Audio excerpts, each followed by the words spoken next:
누가복음 16장 19절부터 31절까지 낭독하겠습니다.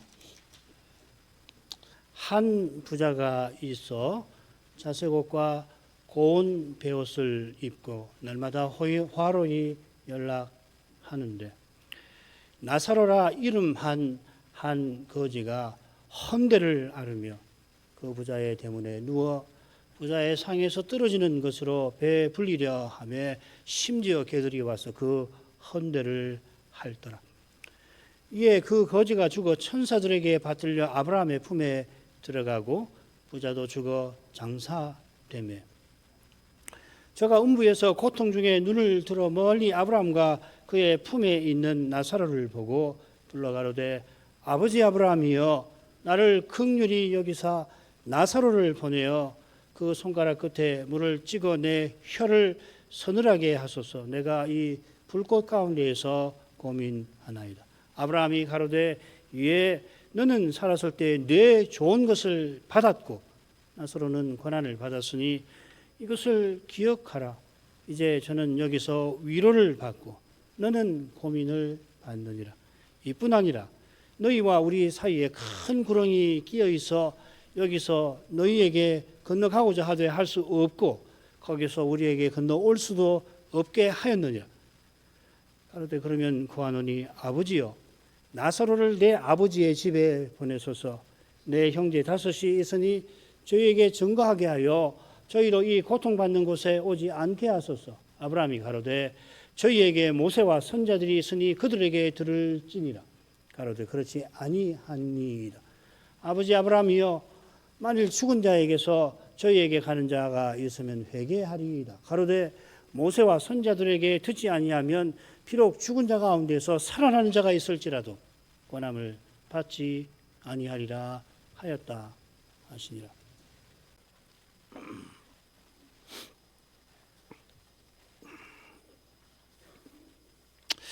오늘 낭독한 본문은 예수님께서 바로 앞서 두 번째 단락 14절부터 18절에서 이 바리새인들에게 이르신 말씀에 계속 이어집니다.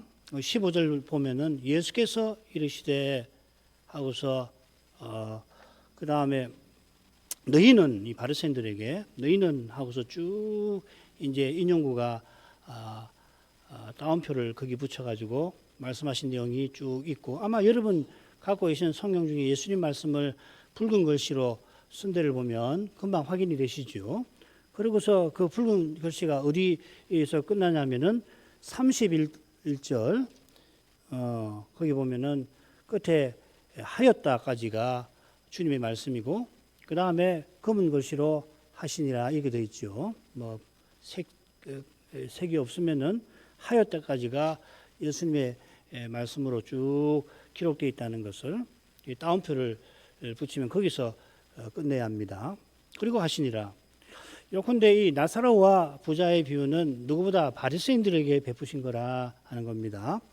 반면에 11번째 대목, 이 누가복음 16장 그 첫 번째 단락에 나오는 불의한 청지기 비유는 제자들에게 베푸신 거죠. 그 1절 보면 또한 예수께서 제자들에게도 이르시되 하고서 비유가 나오고 13절에 보면은 없느니라 이렇게 거기서 끝나죠.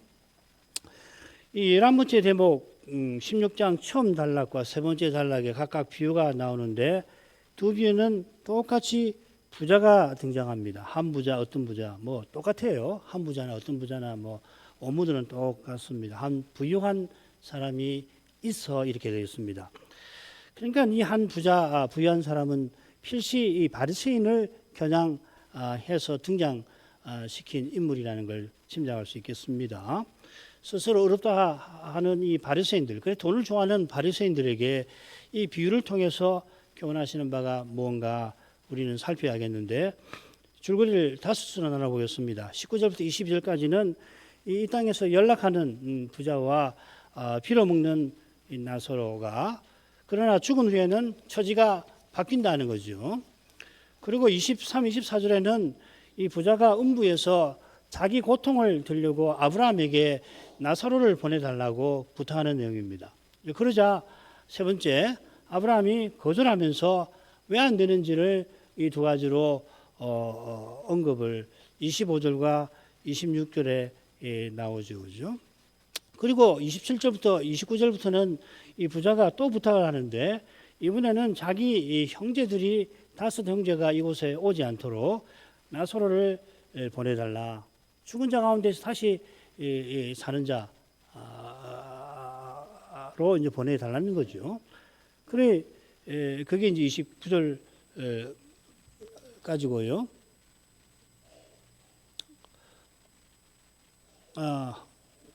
28절까지입니다.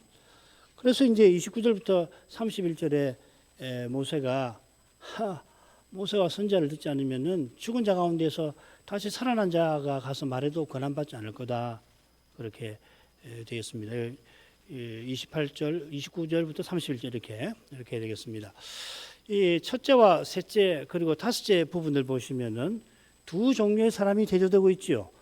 연락하다가 죽어서 장사되는 부자와 빌어먹다가 죽어 아브라함의 품에 있는 나사로가 대조가 되어 있고, 세 번째는 살아서 좋은 것을 받다가 자기 좋은 것을 받아서 죽어서 불꽃 가운데 고민하는 부자와 살아서 고난 받다가 죽어서 위로받는 나사로가 세 번째에서는 대조가 되고 있고, 다섯 번째는 좀 더 일반적으로 모세와 선지자를 듣지 않고 회개치 아니하는 사람과 모세와 선지자를 듣고 고난을 받는 자가 대조가 되어 있습니다.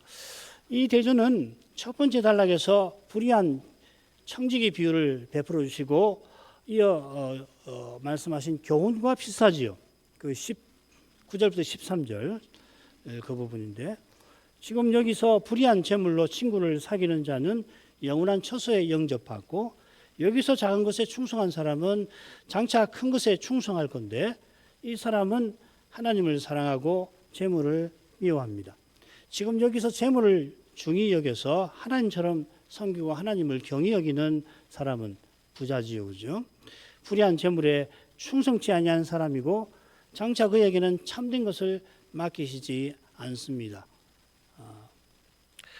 비슷하게 이 비유는 지금 이곳에서 재물이 많아 좋은 옷을 입고 날마다 연락하는 부자와 가난하고 병들어 고난 겪는 나사로를, 장차는 아브라함의 품에서 위로받는 나사로와 음부에서 고통 중에 목말라하는 부자를 대조하고 있습니다. 자, 이 대조를 중심으로 비유의 교훈을 살피는 것이 참 좋습니다. 특별히 마지막 부분이 중요합니다. 말씀 듣는 일을 주님께서 강조를 하시잖아요. 모세와 선지자를 높이는 바리새인들이 그들을 듣질 않습니다. 모세를 듣지 아니하는 바리새인은 죽은 자를 살리시는 주님의 표적을 보고도 믿지를 않습니다. 자, 이건 뭐 요한복음에 잘 나오는 건데, 자, 이런 교훈들 염두에 두시고 본문으로 가죠. 한 부자가 있어 자색 옷과 고운 베옷을 입고 날마다 호화로이 연락하는데 나사로라 이름만 한 거지가 헌데를 앓으며 그 부자의 대문에 누워 부자의 상에서 떨어지는 것으로 배불리려 하며 심지어 개들이 와서 그 헌데를 핥더라. 이에 그 거지가 죽어 천사들에게 받들려 아브라함의 품에 들어가고 부자도 죽어 장사되매.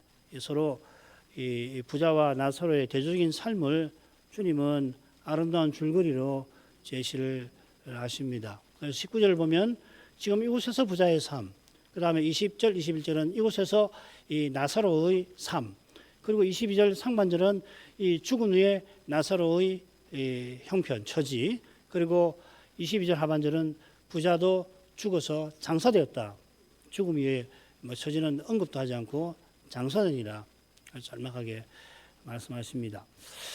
주님께서 두 사람을 대조하시는 동시에 이곳과 저곳에서, 이 땅에서, 하늘에서 나사로의 삶을 특별히 대조하십니다. 이는 나사로의 이야기가 이 단락 가운데 나오는 것만 아니라 그의 이야기가 부자의 것보다 배나 깁니다. 단어수를 다 헤아려 보니까 정확하게 2배가 조금 넘어요. 아울러 지금 여기서 유명했을 부자, 얼마나 유명했을지 그의 삶을 묘사하는 대목을 조금만 봐도 이 사람은 뭐 전국에서 이름을 떨쳤을 그런 부자로 이름을 떨쳤을 사람인데 그의 이름은 나오질 않습니다. 반대로 누구 하나 그들도 보지 않았을 이 가난한 사람은 나사로라 주님이 명명하십니다. 이 비유는 우리말에 번역되지 않은 낱말 그런데 하고서 이어져요. 그러니까 이 두 번째 단락과 이 연결을 시키는 겁니다. 넘어가죠. 이 비유에 등장하는 한 부자는 자색옷과 고운 베옷을 입습니다. 자색옷은 부자가 왕처럼 살았음을 암시합니다. 참조하시면 됩니다. 하나님 대신 재물을 섬기는 이 세상에서 부자가 왕처럼 섬김받는 법이죠. 아울러 고운 베옷을 입는데 비싸고 섬세하고 부드러운 천이고 얼마나 비싼지 모릅니다. 제가 얼핏 보니까 이 옷이 한 벌이 몇천 데나리온이었나 몇만 데나리온이었나 3만 잘 모르겠어요. 3만 4천 데나리온인지 3,400 데나리온인지 기억도 잘 안 나는데 어마어마한 거지요. 3,400 데나리온이라고 하더라도 얼마나 비싼 옷입니까? 왕처럼 산 겁니다. 부자가 화려하고 비싼 옷을 입고는 날마다 화로에 연락합니다. 이 연락이라고 번역한 말이 누가복음에 5번 더 나옵니다. 그 중에 4번은 탕자 비유에 나와요. 나머지 한 번은 이 어리석은 부자 농부 이야기에 나옵니다. 다 그 용례는 뭐냐면 잔치를 벌여서 먹고 즐기는, 장치를 벌여서 잘 먹고 또 동시에 즐거워하는 행위를 가리킵니다. 탕자의 비유 보면은 이 대조적으로 쓰이죠. 아버지가 잔치를 즐거워하자 하는데 큰아들은 염소새끼 하나를 주어서 나와 내 친구가 즐기게 아니하셨나이다. 이렇게 똑같이 즐거워하는데 내용에서는 대조적이죠. 여기 부자가 날마다 즐거워하는 것은 어리석은 농부 비유하시죠. 그 비유가 온갖 꾀를 써서 그래서 이렇게 농사를 짓고 그 다음에 곡간을 크게 해가지고서 곡식을 차곡차곡 쌓아놔서 내가 내 영혼아 먹고 즐기자, 영혼이라도 즐기자 그러지 않습니까? 그러니까 여기 부자는 어리석은 농부가 바라는 그것을 실현하는, 구현하는, 날마다 맛보는 사람입니다. 큰 왕이 날마다 화롭게 잔치하듯이 부자도 그렇게 산 겁니다. 이어 주님께서는 나사로라 이름하는 한 거지를 소개합니다. 여기 거지라고 번역을 했지만 누가복음에 10번 나오는 이 낱말 푸토코스라는 말인데 나머지 9번 전부 다 가난한 자라 이렇게 있습니다. 모든 사람보다 더 많이 헌금한 과부도 똑같이 가난한 자라고 되어 있고 삭개오가 자기가 불법으로 벌은 재산 절반을 가난한 자들에게 주겠다 약속합니다. 다른 5군데에서 보면은 가난한 자들은 다 긍정적입니다. 천국 복음을 전해 듣고 천국 잔치에 참여하는 자. 이 누가복음의 이 가난한 자는 굉장히 중요한 주제이지요. 그래서 산상보원에 보면 10명이 가난한 자 이렇게 되어 있는데 누가복음에는 이 평지복음 같은 장소인데 평지복음이라고 하죠. 거기 보면 심령이라는 말이 없죠. 가난한 자 이렇게 되어 있습니다. 이 구약의 가난한 자를 가리키는 겁니다. 이 비유에서 나사로가 부자의 상에 떨어진 것을 먹으니까 거지가 맞겠지만은 그래서 번역을 그렇게 한 줄 알지만은 이 거지라는 말 우리말에 담긴 이 부정적이고 경멸하는 어치나 특별히 이 누가복음의 가난한 자에 관한 주제를 고려하면 이 가난한 자라고 새기는 것이 어떨까 저는 그렇게 다음에 번역하시는 분이 있으면 제안하려고 합니다. 이는 부자와 달리 가난한 자의 이름을 밝히신 것과도 어울립니다. 부자가 이름이 없다는 것하고 그가 죽어 음부에 떨어지는 것이 옛 언약과 상관이 있죠. 부자가 이름 없다는 것은 언약 밖에 있다는 것을 암시합니다. 반면에 가난한 자는 언약에 속한 자다 하는 겁니다. 그의 이름이 나사로인데 이 이름은 비유의 마지막 부분 죽은 자 가운데에서 살아나는 자와 관련이 되어 있고 예수님이 이 비유를 베푸시는 시점과도 그러할 겁니다. 이 시점은 필시 주님이 베다니 마을로 잠시 다녀가셔서 나사로를 살리신 그때 직전이거나 직후일 겁니다. 학자들은 직후라고 되게 봅니다. 왜냐하면은 그래야 자연스럽잖아요. 나사로를 살리신 다음에 이 비유에서 나사로를 등장시키셨다. 죽은 자 가운데 살리신 다시 살아난 자 나사로 이미 사람들이 알고 있고 그래서 나사로를 등장시키신 거다. 대개 그렇게 말할 수가 말합니다만은 저도 그럴 거라고 생각되는데 그러나 직전일 수도 있어요. 왜 그런가 하면은 주님께서 나사로가 병들었다는 소식을 접하고 그곳에서 죽을 이틀을 더 유하신 다음에 출발하시고 도착하시니까 나사로가 죽은 지 나흘이나 되지 않았습니까? 그리고 그를 살리셨습니다. 나사로가 병들었다는 소식을 그 두 누이에게 듣고서 죽을 병이 아니라 하시며 왜 안 가시느냐면 제자들의 믿음을 굳게 하시려고 굳이 이틀을 지내신 겁니다. 그걸 보면 나사로가 죽은 후에 가서 그를 살리려고 하신 거죠. 바로 그때에 그 이틀 동안 혹은 그 이틀이나 그 다음에 길 가시면서 주님께서 이 비유를 말씀하셨을지도 모르겠다는 생각은 저는 해보기도 했습니다. 그건 뭐 중요한 건 아니고요. 아무튼 이제 나사로가 죽었다 다시 산 일이 유월절을 맞아서 예루살렘에 몰려든 많은 사람들에게 알려진 것처럼 이 비유는 필시 많은 사람의 많은 관심을 끌었을 겁니다. 아마 이 듣는 사람들은 이 맥락이 드는 이 비유를 들으면서 굉장히 관심이 갔을 거예요. 나사로 만약에 사건 직후라면은 어마어마한 관심이 끌렸겠죠. 그때 주님께서 하신 말씀의 교훈이 어떤 건가 하면 부활 후에 제자들에게 찾아가서 율법과 선지자와 시편을 들어서 자기의 부활을 증거하시는데 그 뜻이 무엇인가?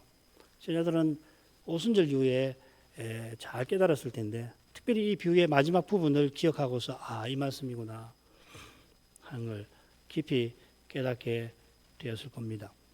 주님께서는 가난한 나사로의 형편을 크게 둘로 말씀하시는데 부자의 형편에 비교하신 게 분명합니다. 첫째로 나사로는 이 부자의 대문에 누워 있다. 우리는 이 빌어먹는 것에 지금 관심이 꽂히고 그게 강조되는 건 맞는데요. 첫째로 이 부자의 대문에 누워 있다 이렇게 되어 있습니다. 이 누워 있다고 새겼는데 이 낱말이 말로라는 말이고 이 던진다는 말입니다. 내던진다는 말입니다.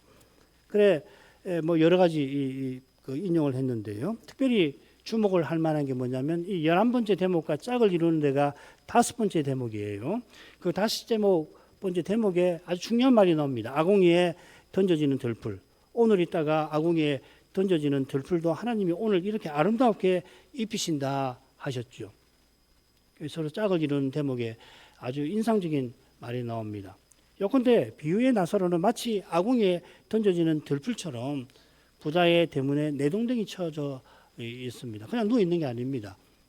그냥 자기가 와서 눕는 거지만은 주님의 눈에는 내동댕이 쳐져 있는 겁니다. 누가 내동댕이 친 겁니까? 바리새인들이죠. 하나님께서는 언약 백성 하나도 귀히 여기십니다만은 나사로가 이처럼 비참하게 사는 것은 언약의 아름다운 법도가 제대로는 뭡니까? 아예 지켜지지 않기 때문 아닙니까? 하나님이 솔로몬의 옷보다 더 아름다운 옷을 들풀에게 입히시는 분이니 자기 자녀들은 하나님 나라에서 거룩하고 영광스럽게 살아가게 하십니다. 그 제도가 안식년과 희년의 규례이고 그것과 짝을 이루는 것이 제사 규례입니다. 바리새인이 율법을 자랑하고 철저히 지킨다 하지만은 그리고 성전에서는 대제사장 무리가 제사를 열심히 드리고 있지만은 실은 육의 몸에 썩고 부끄럽고 약한 것을 사람의 힘과 꾀로 채우려 한 까닭에 돈을 좋아하고 힘없는 아내를 마음대로 버리듯이 세리와 백성을 경멸하고 이 가난한 나사로는 돌보질 않는 것입니다. 구약의 율법이 제대로 지켜지면 이 나사로가 이런 처지에 내몰릴 수가 없어요.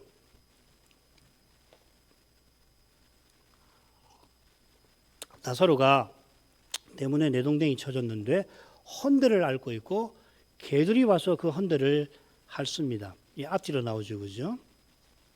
부자의 집에 가까이 온 것을 보더라도 그의 헌대는 문둥병은 아니었을 겁니다. 이 레이기 문둥병 보면 이 종기라는 말로 번역이 되어 있는데 종기가 생긴다고 해서 문둥병은 아니지요. 종기가 생겨서 피부보다 얕아서 피부 아래에 있는 그 살이 육이 드러날 때 문둥병이 되는 거 아닙니까? 나사로도 종기는 앓지만 문둥병은 아니었던 겁니다. 자, 더 중요한 건 뭐냐면 이 헌대라는 말이 자주 나오는 말 아닌데 누구에게 쓰이냐면 욥에게 쓰입니다. 욥이 고난 중에 앓던 병이지요. 이 점이 주님께서 나사로의 종기를 언급하신 의정을 넌지시 보여줄 것입니다.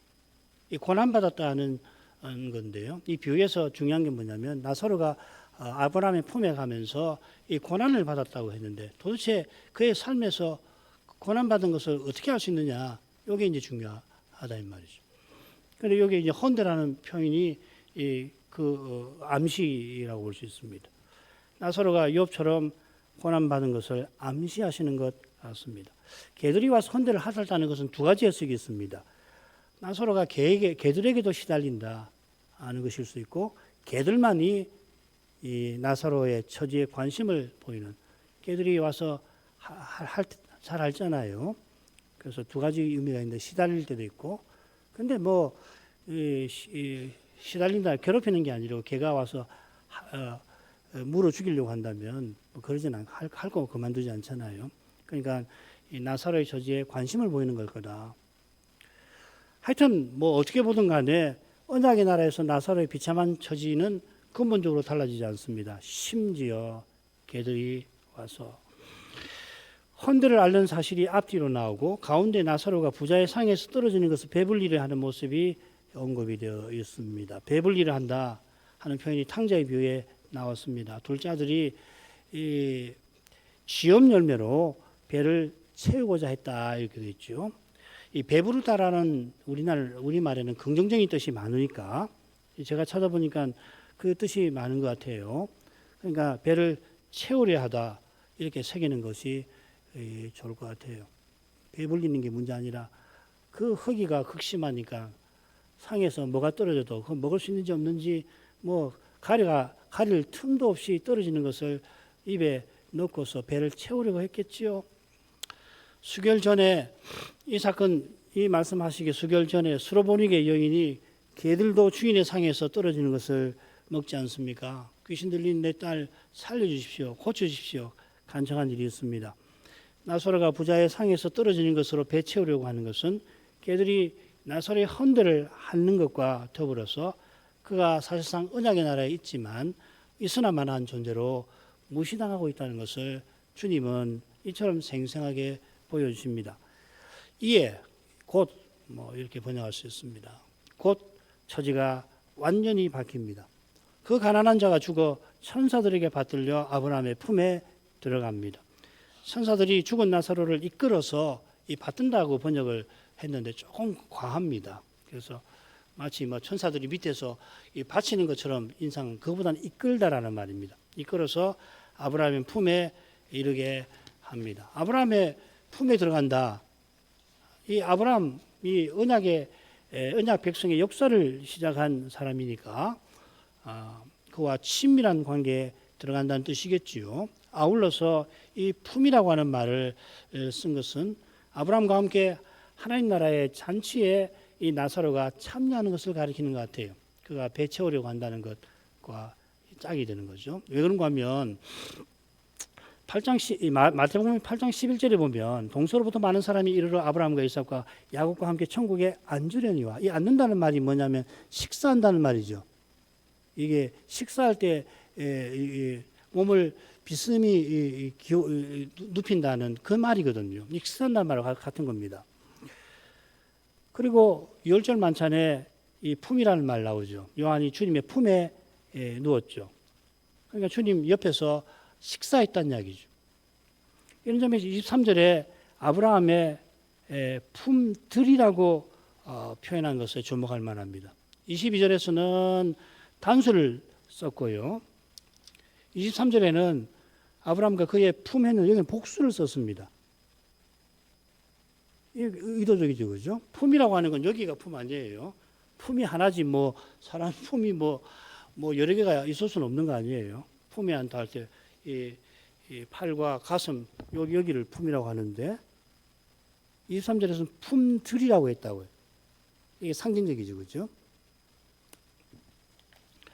그러니까 나사로만 아브라함의 품에 있었겠어요. 영원한 나라니까 아주 신비해가지고서 모두가, 오늘 우리도 아브라함과 아주 친밀한 관계, 우리도 아브라함의 자손 아닙니까? 나사로처럼 아브라함과 친근한 관계에서 죽어 하늘에 이른 자들이 하늘의 잔치에 참여하는 것을 묘사하는 것일 거다. 그렇게 해석할 수가 있겠습니다. 우리가 떠나 주 안에서 잔다라고 하는 것도 상징이지요. 여기서는 잠들면 마치 죽은 것 같습니다. 사유작용이 상당히 멈추잖아요. 저 하늘에서 재림의 날까지 주 안에서 사는 상태에서 신자는 필시 지금 여기서 깰 때보다 사유나 정서나 의지에서 밝고 깊고 순수해질 것입니다. 자, 이 점은 조금 후에 다시 또 생각해 보죠. 성경을 통하여 세상을 떠난 후나 재림 때에 관하여 깨닫는 바가 있고, 우리가 깨닫게 된 것이 틀리지는 않구나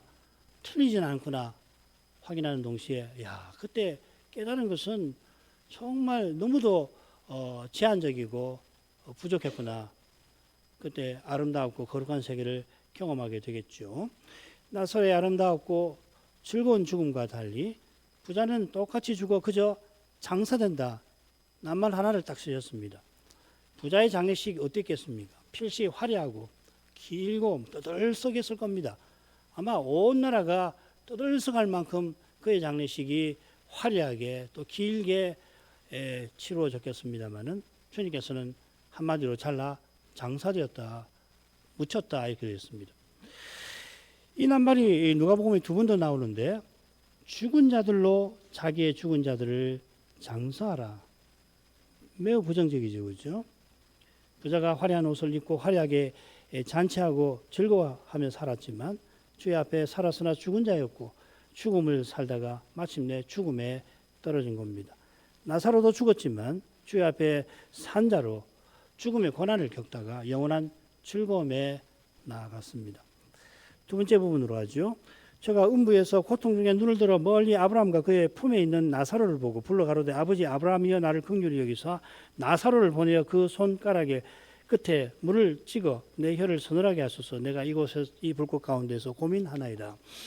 음부에서 부자가 아브라함을 보고 부탁합니다. 이 음부라고 하는 표현이 누가복음에 한 번 더 나오는데 주님의 표적을 많이 본 그 고을들이 회개치 아니하니까 화 있을진저 하면서 음부에까지 낮아지리라 하셨습니다.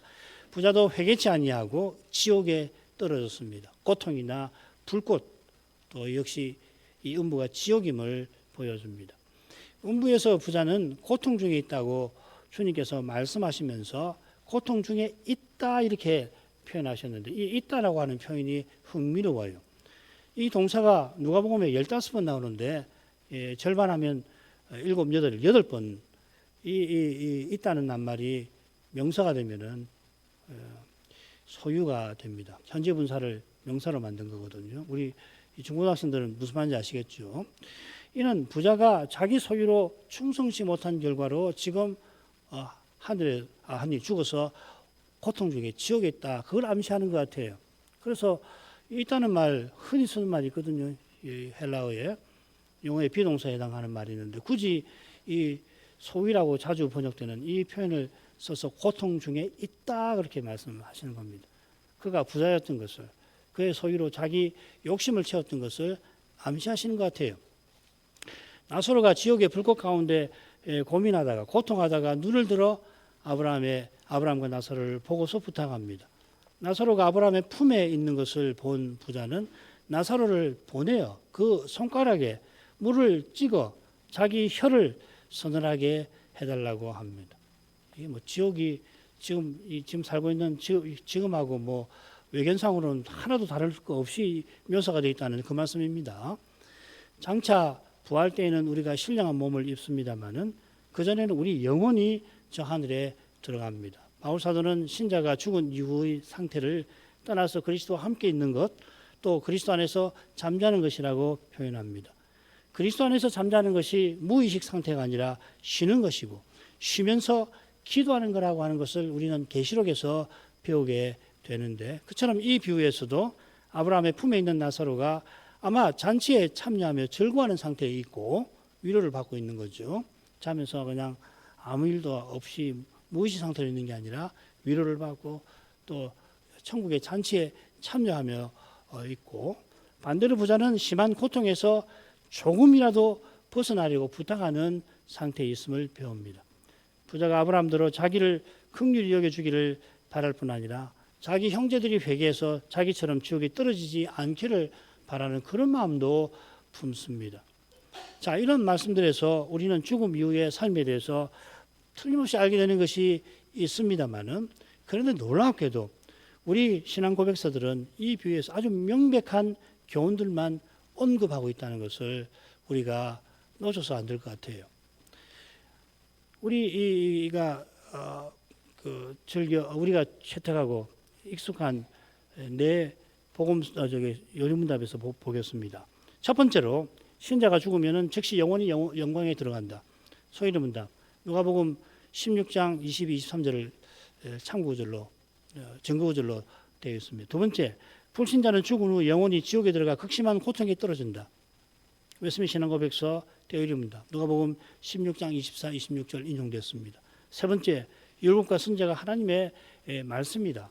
하나님의 말씀이라고 하는 거 웨스민스터 신앙고백서 대의리 소위문답 이렇게 되어 있습니다. 하이델베르크를 제가 빠뜨렸네요. 하이델베르크도 다르지 않습니다. 뭐 이런 정도입니다. 그러니까 즉시 영광에 들어간다. 아주 간단하게 설명하고 넘어갑니다. 그리고 누가복음 16장은 말씀드린 이곳에서만 몇몇 절에서만 인용이 됩니다. 그러니까 이런 신중한 태도를 배워서 이거 가지고 죽은 후에 이렇다 저렇다 너무 많은 말을 하는 것은 지혜롭지 못합니다. 신비해서 이런 요리문답을 기초로 해서 죽은 후에 영혼이 즉시로 가는구나. 천사에게 받들려서 간다는 표현도 안 나옵니다. 요리문답에는 그냥 천사 다 빼버리고 즉시로 주의 품에 들어간다 이렇게 되어 있습니다.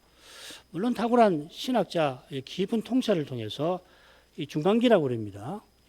죽은 신자가 예수님 오시기 전에 있는 상태를 중간기라고 그래요.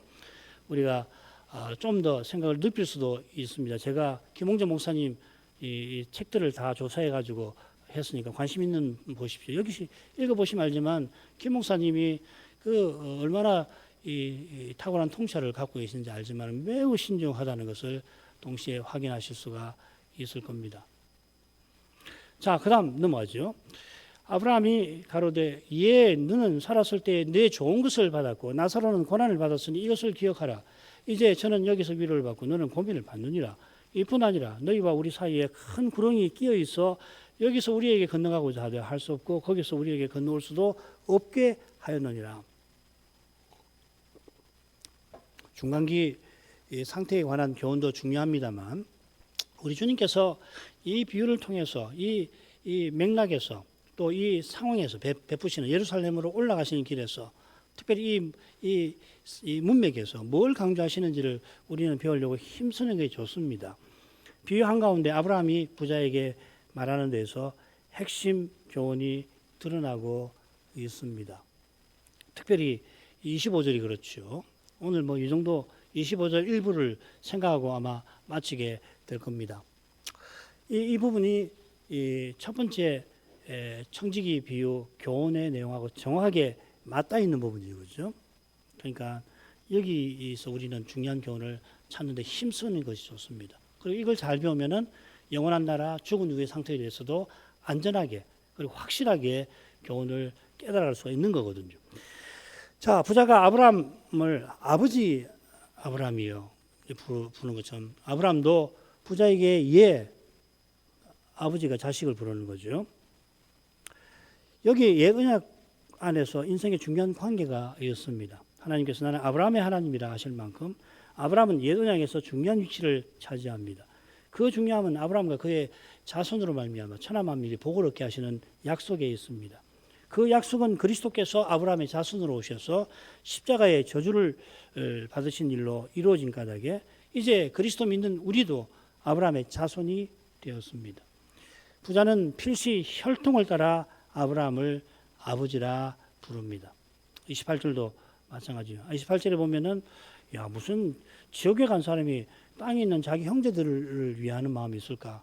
뭐 이런 마음도 드는데 핵심이 뭐냐면 이 혈통에 대한 그 혈통을 거기 가서도 중요하게 생각한다는 이야기죠, 그죠? 그게 뭐 사랑한다 이런 뭐 지옥 간 사람이 사랑이라는 말을 쓸 수 있을까요? 잘 모르겠습니다. 또 한 주일 제가 묵상해서 깨달은 바가 있으면 말씀드리겠지만은 중요한 건 이 혈통을 중요하게 여긴다는 이야기죠. 혈통을. 이게 바리새인들이 바로 그런 사람들은 아니에요. 바리새인이 아브라함은 우리 아버지라 부르면서 아브라함과 달리 자기 아버지 본받지 않고 자기 진짜 아버지 마귀를 본받아서 그리스도를 죽이려고 하지 않습니까? 왜 그렇게 됐습니까? 언약보다 혈통을 따르고 하나님보다 율법시키는 자신을 높이는 데 있습니다. 누가복음 18장에 있는 바리새인의 기도도 그렇잖아요. 자기는 근본적으로 이 사람들과 다르다고, 언약 백성 중에 뭐 문제 있는 사람들을 언급한 겁니다만, 나 본래 다름을 감사합니다. 다름을. 자기가 다르다는 거예요. 선민이라고 하는 거죠. 그게 바로. 이게 유괴 몸의 그 썩는 문제와 관련해서 바리새인만 아니라 모든 사람이 넘지 못하는 그런 한계 아닙니까? 혈통 말이에요. 돈과 혈통. 그러나 아브라함은 하나님 언약을 따라 부자를 대합니다. 예하고 부르면서 그러나 너에게 건너가고자 할지라도 할 수 없다. 언약의 저주를 그에게 확언합니다. 아브라함은 부자에게 너는 살았을 때 네 좋은 것을 받았다 하며 이제 그에게 좋은 것이 남아있지 않는, 그의 것이 없다는 것을 일러줍니다. 우리 주님께서 산상봉헌에서 외식하는 바리새인들을 책망하실 때 하신 말씀이 생각납니다. 사람에게 보이려고 그들 앞에서 너희 의를 행치 않도록 주의하라. 그렇지 않으면 하늘에 계신 너희 아버지께 상을 얻지 못하느니라. 그러므로 구제할 때 외식하는 자가 사람에게 영광을 얻으려고 회당과 거리에 사는 것 같이 너희 앞에 나팔을 불지 말라. 진실로 너희에게 이르노니 저희는 자기 상을 이미 받았느니라. 받을 상 없다는 것. 바리새인은 사람에게 보이려고 자기 의를 행하고 사람들에게 영광을 받으려 한 탓에 이미 상을 받았습니다. 굉장히 주님의 풍자가 날카로우시죠, 그죠? 자기들은 이 사람들의 영광 받는 걸로 그냥 취해 살았던 거예요, 바리새인들. 남들이 자기 칭찬하고 나 알아주고 이런 것에 취해가지고서 그걸 상으로 알고, 그게 뭔 상이에요? 착각이잖아요. 하나님 나라에서 겸손하게 섬길 때 모든 사람이 자기를 섬기는, 그게 진정으로 인정을 받는 거 아니에요. 무엇보다 하나님께서 인정해 주시는 거. 그러니까 이미 상은 받은 거죠. 그걸 원했으니까. 그런 상은 천국에는 없잖아요. 지상에서 타락한 세상 가운데서는 타락한 사람이 바라는 거 아니에요. 그거 실컷 받은 거죠. 바리새인은 구제할 때 하나님의 인애를 나타내지 않고, 이 구제라는 말이에요. 구약 성경에 이 구제라는 말을 구약 성경에서 보면 인애라고 되어 있습니다. 그게 이제 신약 시대는 구제라고 문맥에 맞게 번역했지만 원래 인애라는 말입니다. 구제할 때 인애를 드러내잖아요. 하나님 인애를. 하나님 내게 주신 거 가지고, 게다가 하나님 돈만 주셨습니까? 사랑하는 마음을 주셔서 그 돕는 거 아니에요. 그 오른손이 하는 일이 왼손이 모르게 하라는 말씀 그런 거거든. 하나님 나 같은 사람을 사랑하셔서 재물도 주시고 그 사랑을 깨달으니까 내가 형제 중에 가난한 사람을 내가 도와야지. 이 마음이 얼마나 큰 선물이에요. 그러니 뭐 사람을 자랑할 게 뭐 있습니까? 당연한 거 하고 감사하고 구제하면서도 감사하고 이런 사랑을 내가 맛봤는데 그 사랑에 이것만이라도 이 정도라도 내가 보답을 하는구나. 부족하다. 그래야 되잖아요. 그처럼 부자는 가난한 나사로에게 긍휼을 나타내지 않았으면서 지금 아브라함에게 긍휼을 구합니다. 우리 주님이 이런 사람들에 대해서 미리 경고하신 말씀이 있죠. 반드시만은 긍휼히 여기는 자가 긍휼히 여김을 받을 것이라. 긍휼히 여기는 자는 복이 있나니 긍휼히 여김을 받을 것이라. 비유의 부자도 하나님 주신 소유로 가난한 백성에게 거룩한 사랑을 드러내지 아니하고 율법을 알았더라면 얼마든지 그럴 수 있잖아요. 오히려 자기 영광을 구하며 그게 화려한 옷을 입는 겁니다. 왕처럼 사는 겁니다. 왕이 아니면서 자기 세상을 세우려고 한 탓에 그에게는 영원한 선한 것, 영원히 선한 것이 남지 않습니다. 우리가 누가복음 16장 9절부터 12절 영원한 처소나 참된 것, 너희 것 이런 점에서 설명을 살폈잖아요. 그죠? 너의 선한 것. 부자나 바리새인이 이처럼 살아간 이유가 어디 있는지 마지막에 분명히 교훈하십니다. 바리새인이 그렇게 자랑하는 율법에서 여호와의 거룩한 영광을 뵙지 못한다세요. 거룩한 사랑의 영광을 특별히 뵙지를 못하니까 율법은 열심히 지킵니다만 하나님 나라가 아니라 자기 영광, 자기 세상 추구한 거죠. 바리새인이 다른 사람보다 특별히 악해서가 그런 거 아닙니다. 누구든지 육신적 태도로 육의 몸에 썩고 부끄럽고 약한 거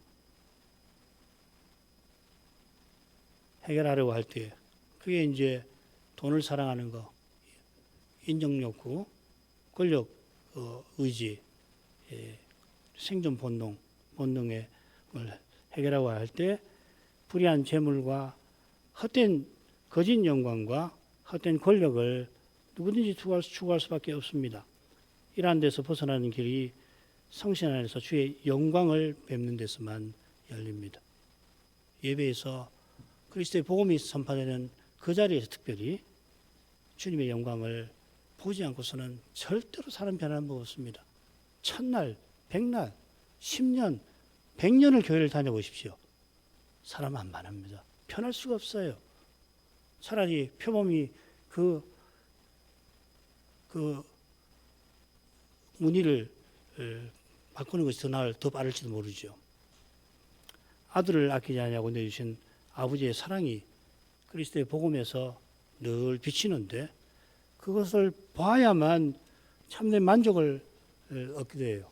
그 만족이 영혼을 채우기 때문에 참된 기쁨을 누리면서 고난의 삶을 살아가지 그게 없으면은 이 만족을 채우려고 쾌락을 채우려고 끊임없이 자기가 원하는 것을 향해서 갈 수밖에 없잖아요.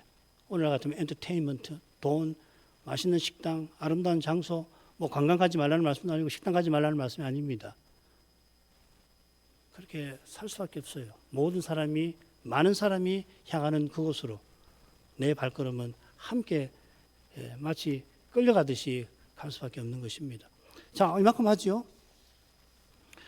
걸어가신 아버지 우리 주님께서 필시 베다니 마을로 죽은 나사로를 살리러 가시던 그때에 이 나사로 부자의 비유를 바리새인들에게 베풀어 주셔서 그들이 그 두려운 배도에서 돌이키도록 끝까지 사랑을 베풀어 주셨나이다. 주님께서 이 비유 끝에서 죽은 자 가운데 살아난 자가 있는 줄 알고도 바리새인은 말씀하신 대로 죽은 자 가운데서 살아나는 자가 있는 것을 바리새인들은 분명히 알지만은 나사로가 믿은 그 그리스도의 교훈을 놀랍게도 그들은 끝까지 미워하고 대성과 합세하여 오히려 나사로 살리신 그 일로 백성의 마음이 그리스도에게 향하는 그것을 경계하고 미워하고 어떻게든지 그를 죽이려 했던 일을 기억합니다. 얼마나 죄가 죄되었는지 바리새인과 대제사장이 예수님을 십자가에 내주신 데에서 드러났사오나 그만큼 죄되는 일이 아직 우리에게 남아있는 것을 어쩌면 더 죄되는 그러한 일이 남아있을 수 있다는 것을 생각하고서 하나님 말씀을 얼마나 저희가 사모해야 할지 모를 수가 없나이다. 하나님 아버지 주님의 교회들을 긍휼히 여겨주셔서 착하고 좋은 마음을 꼭 내려주시고 그리하여서 주의 말씀의 빛을 보고 말씀에서 주의 영광을 뵙게 해주셔서 이 시대를 헤아리고 이기고 나갈 그런 거룩한 감각을 저희 모두가 갖추게 해주시기를 하나님 말씀의 권위에 도전하는 이 시대의 두려운 그 영향력이 어디서 어떻게 나타나는지를 꼭 보게 해주시고 그런 두려운 자리에 떨어지지 않도록 오히려 이런 시대의 하나님 말씀대로 살아가는 것이 실로 힘겹지만은 더욱 겸손히 하나님 말씀 아니면은 살 수가 없다 하는 그런 믿음으로 살아가도록 꼭 이끌어 주시기를 간절히 비옵나이다. 하나님 아버지 말씀을 주의 백성이 살아갈 수 있게 말씀을 이후에도 꼭 내려 주옵소서. 예수님 이름으로 기도합니다. 아멘.